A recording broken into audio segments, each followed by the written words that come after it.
తెలంగాణ తల్లి విగ్రహ రూపకల్పనపై శాసనసభలో ముఖ్యమంత్రి గారి ప్రకటన సందర్భంగా చర్చకు అవకాశం ఇచ్చిన అధ్యక్షుల వారికి ధన్యవాదాలు తెలియజేస్తూ, ముందుగా మహాకవి దాశరథి గారు అన్నట్టు నా తెలంగాణ కోటి రతనాల వీణ. ఆ రోజు కోటి మంది ప్రజలే ఉండే తెలంగాణలో, ఇవాళ 4 కోట్ల మంది ప్రజలైన.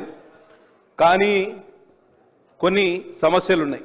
కొన్ని వెనుకబడ్డ ప్రాంతాల మీద తీవ్రమైన వివక్ష చూపిస్తుంది ప్రభుత్వం అనేది నేను చెప్పదలుచుకున్నా. దాంట్లోకి తర్వాత పోతగాని మనం మన సంస్కృతికి అద్దం పడుతూ ప్రశాంత వదనంతో మెడకు కంటే గుండు పూసల హారంతో చెవులకు బుట్టకమ్మలతో ముక్కు పుడకతో తయారైంది తెలంగాణ తల్లి అని చెప్పుకుంటున్నారు.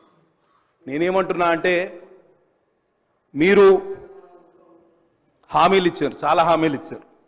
కళ్యాణ లక్ష్మి సందర్భంగా తులం బంగారం కూడా ఇస్తామని మీరు హామీ ఇచ్చారు. ఒకవేళ మీరు అంటే నేను ఎందుకు చెప్తున్నా అంటే, సరే ఓకే ఓకే మీకు అది ఇష్టం లేదు, ఓకే పక్కన పెడతా, వేరే విషయం మాట్లాడదాం, పక్కన పెడదాం. నేను I don't want to yield అధ్యక్ష దాంట్లోకి పోదలుచుకో. సరే సరే I can control my self. మేమేం ఆశించినామంటే 10 సంవత్సరాల్లో టీఆర్ఎస్ ప్రభుత్వ పాలనలో తెలంగాణ రాష్ట్రం చిన్నాభిన్నమైంది, ఆర్థికంగా విధ్వంసానికి గురైంది, అందరం ఒప్పుకోవాల్సిన విషయమే కదా. కానీ ఈ సంవత్సర కాలం పాటులో ప్రక్షాళన జరుగుతుంది, రిపేర్ జరుగుతుంది, ఓవర్హాల్ జరుగుతుంది అని ఆశించినాం. కానీ అటువంటి చూచాయలు కూడా ఇవాళ కనిపించట్లేదు అధ్యక్ష. కాబట్టి తప్పకుండా ఈ విషయంలో మీరు ఇక్కడనే ఆగిపోవద్దు.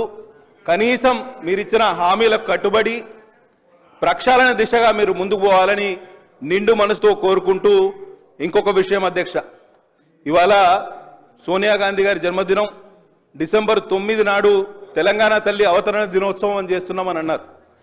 మా కమ్యూనిస్టు సోదరులు చెప్పారు సెప్టెంబర్ 17 నాడు తెలంగాణ విమోచనం జరిగింది. మరి ఆ రోజు ఎందుకు మనం చేసుకుంటలేము?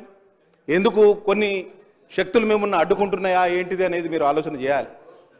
పెద్ద ఎత్తున నిజాం ప్రభుత్వాన్ని మెడలు వంచి మీ నల్లగొండ జిల్లా నుంచే మొదలైంది ఉద్యమం, సాయుధ రైతాంగ పోరాటం.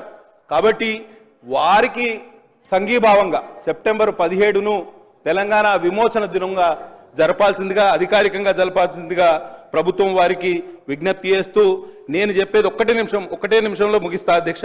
గతంలో భారత మాతను సృష్టించిన కళాకారులు పశ్చిమ బెంగాల్కు చెందిన వారు ఉండే. ఫస్ట్ భారత మాతను తయారు చేసింది పశ్చిమ బెంగాల్కి చెందిన కళాకారులు.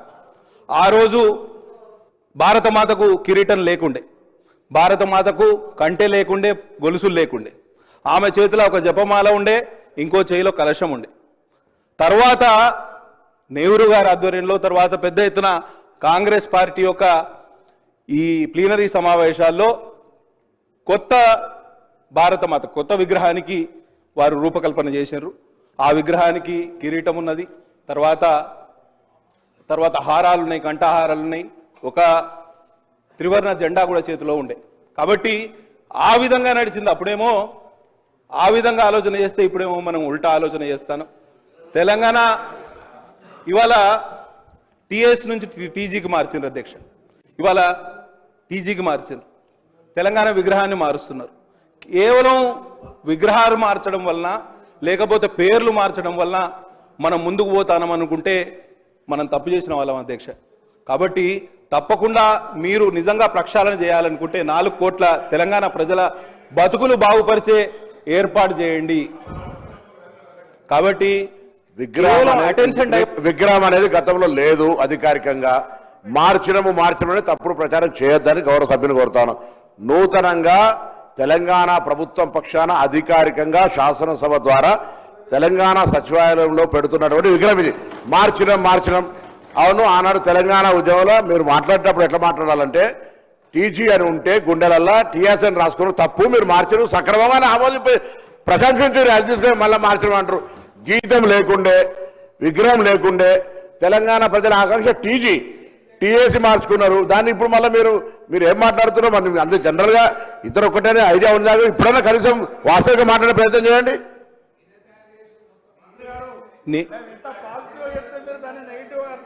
మిమ్మల్ని అప్రిషియేట్ చేస్తున్నాం. కేవలం ఒక సంవత్సర కాలం పాటులో మీరు చేసిన తప్పులను సరి చేసుకోకపోగా ప్రజలకు మీరు విషయాలను గౌరవ మంత్రివర్యులు శ్రీ దామోదర్ రాజనరసింహ గారు. సార్ ఒకటే నిమిషం కన్క్లూడ్ చేస్తా.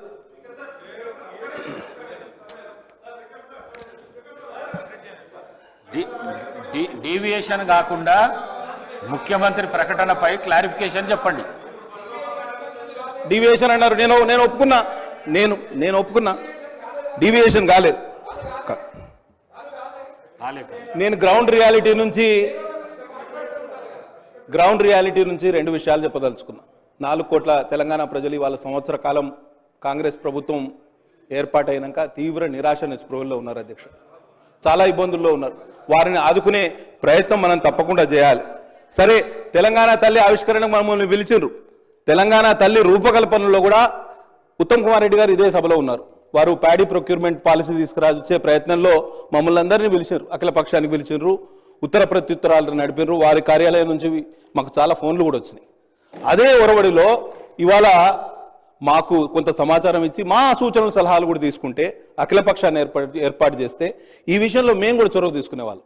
కానీ ఇవాళ మా పైన మొత్తం తెలంగాణ సమాజం మీద రుద్దే ప్రయత్నం చేస్తున్నారు. అది కొంత ఆక్షేపణీయమని తెలియజేస్తూ, అట్లనే డిసెంబర్ 9 మీ నాయకురాలి యొక్క జన్మదినం, దాన్ని కూడా అవతరణ దినోత్సవంగా చెప్పే ప్రయత్నం కూడా చేస్తున్నారు. పార్టీకి సంబంధించిన విగ్రహం గతంలో ఉండేది అని మంత్రి గారు చెప్తారు అధ్యక్ష. పార్టీకి సంబంధించిన విగ్రహం గతంలో ఉన్నది, విగ్రహం పార్టీకి సంబంధించిందని చెప్తారు. ఇట్లా ప్రభుత్వం మారినప్పుడల్లా విగ్రహాలు మార్చుకుంటా పోతే, పేర్లు మార్చుకుంటా పోతే ఎక్కడికి పోతాం? ఒకసారి ఆలోచన చేయాలి.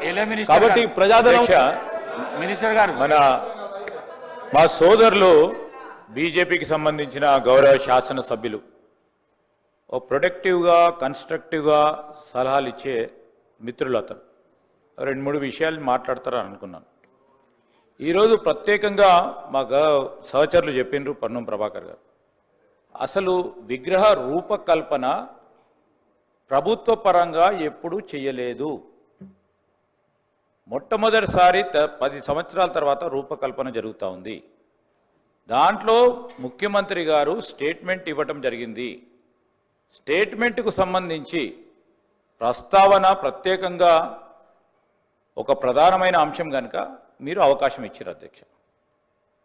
ఈరోజు వారు ప్రభుత్వానికి సంబంధించిన మంచి చెడులు, వైఫల్యాలు, విజయాల గురించి తప్పకుండా సమావేశాలు నిర్వహిస్తాం.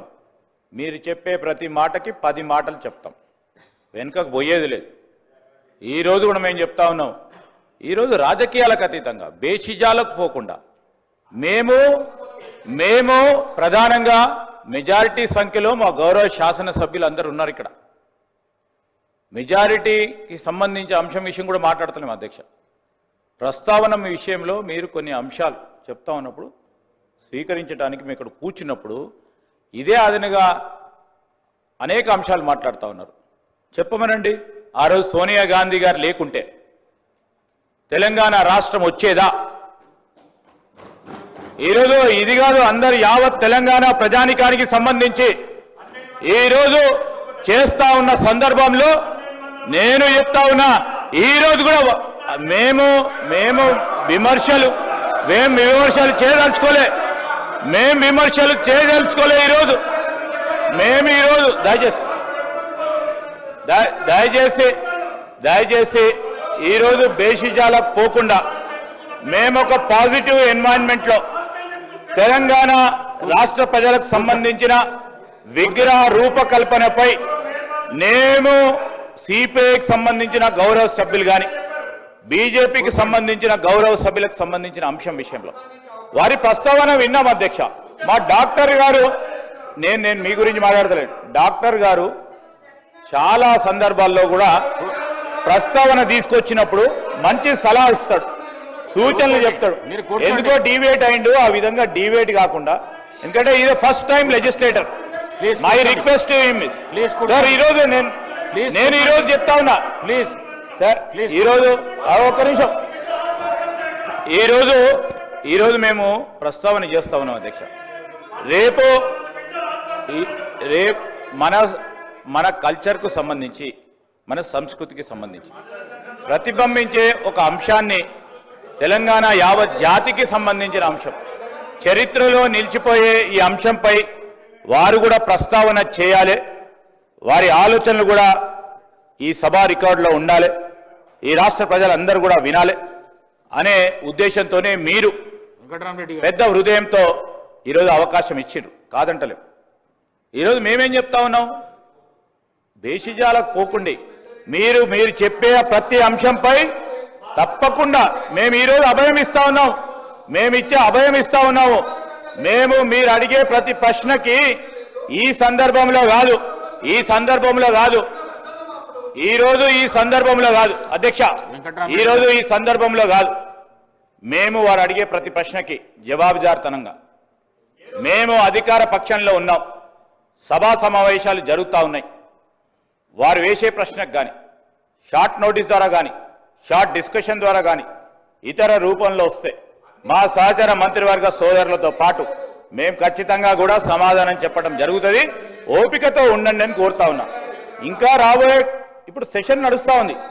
సెషన్కు సంబంధించి ముందుకు తీసుకెళ్లే ప్రయత్నంలో ముందుకు సాగుతా ఉన్నాం. నేను దయచేసి గౌరవ శాసనసభాపతి గారిని కోరుతా ఉన్నా, మీరు చాలా మంది సభ్యులు ఈ ప్రస్తావనలో పాల్గొనాలని ఆసక్తి చూపెడతా ఉన్నారు. దయచేసి వారికి కూడా అవకాశం ఇవ్వాలని కోరుతా ఉన్నాను.